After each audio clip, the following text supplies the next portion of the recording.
दोस्तों थंबनेल पे टॉपिक आपने देख ही लिया है। क्या टॉपिक पे हमारी आपकी बात होने वाली है? सम्राट अशोक से सीखें असली लीडरशिप और डिसीजन मेकिंग। दोस्तों अशोक के बारे में मैंने डिटेल से वीडियो बनाया है, अगर आप देखना चाहें तो प्लेलिस्ट में जाकर के एंशिएंट हिस्ट्री में देख सकते हैं, है ना। नमस्ते दोस्तों, मैं हूं डॉक्टर शिवराज सिंह और आप देख रहे हैं हिस्ट्री विद सिंह। आज हम बात करेंगे उस महान सम्राट की जिसने शक्ति, करुणा और नीति से इतिहास रच दिया, सम्राट अशोक की। अशोक सिर्फ एक विजेता नहीं थे, वे एक अद्भुत नेता थे जिन्होंने युद्ध के मैदान से शांति के मार्ग तक का सफर तय किया। तो आइए उनकी जो सीख है उससे हम आप सीखते हैं। उनकी सीख नंबर 1 है, आत्म परिवर्तन ही सच्ची नेतृत्व या लीडरशिप है। कलिंग युद्ध के बाद अशोक ने अपने भीतर झांक कर परिवर्तन किया। आप जानते हैं दोस्तों कि कलिंग युद्ध में बहुत ज्यादा लोग मारे गए थे और बंदी बनाए गए थे। ये आपने वीडियो देखा होगा तो आप जानते होंगे, इसमें काफी लोग मारे गए, बंदी बनाए गए, कितने लोगों का परिवार उजड़ गया, है ना। तो कलिंग युद्ध के बाद अशोक अपने भीतर झांक कर परिवर्तन किए। एक सच्चा नेता वही है जो अपनी गलतियों से सीखकर खुद को सुधार सके। ये हो गया पॉइंट नंबर 1, सीख नंबर 1 ये हो गई।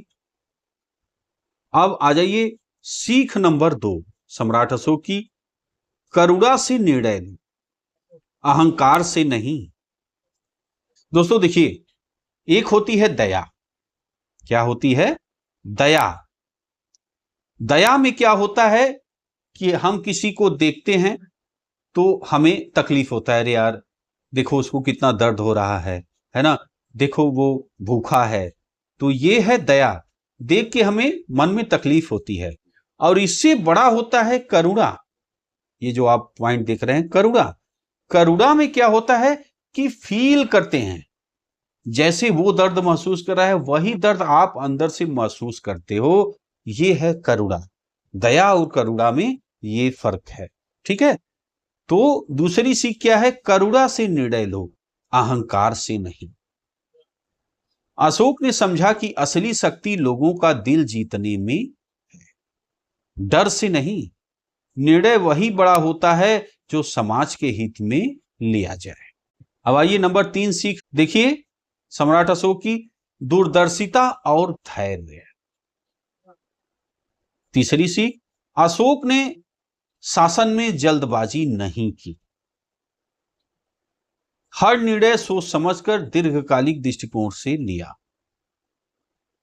आ जाइए सीख नंबर 4, मूल्य आधारित नेतृत्व। मूल्य आधारित नेतृत्व क्या है दोस्तों, इसको आप समझिए। वैल्यू बेस्ड लीडरशिप का अर्थ है ऐसा नेतृत्व जो नैतिकता, ईमानदारी और अपने मूल्यों पर आधारित।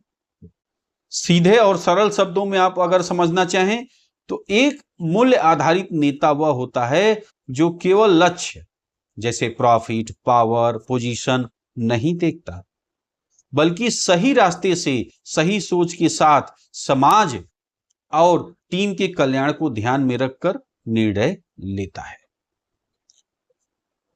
अब आप और एक उदाहरण से समझो तो आपको अच्छे से समझ में आएगा। ये अगर कोई कंपनी का सीईओ यह निर्णय इस आधार पर ले कि कर्मचारियों और ग्राहकों का विश्वास सबसे जरूरी है, भले ही हमें कुछ लाभ कम हो, तो यह मूल्य आधारित नेतृत्व कहलाता है, ठीक है।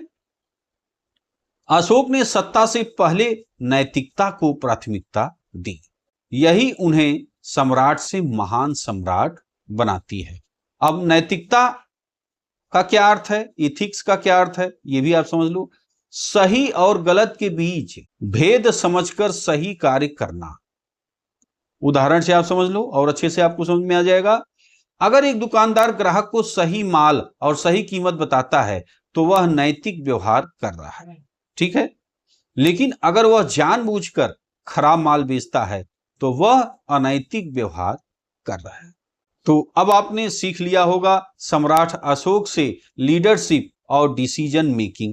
दोस्तों, अगर आप नेतृत्व या जीवन में बेहतर निर्णय लेना चाहते हैं तो अशोक की नीति आपको सही दिशा दिखा सकती है।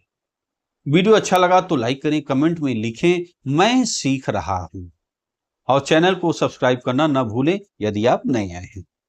वीडियो दोस्तों आपने देखा, इसके लिए आपका बहुत बहुत धन्यवाद।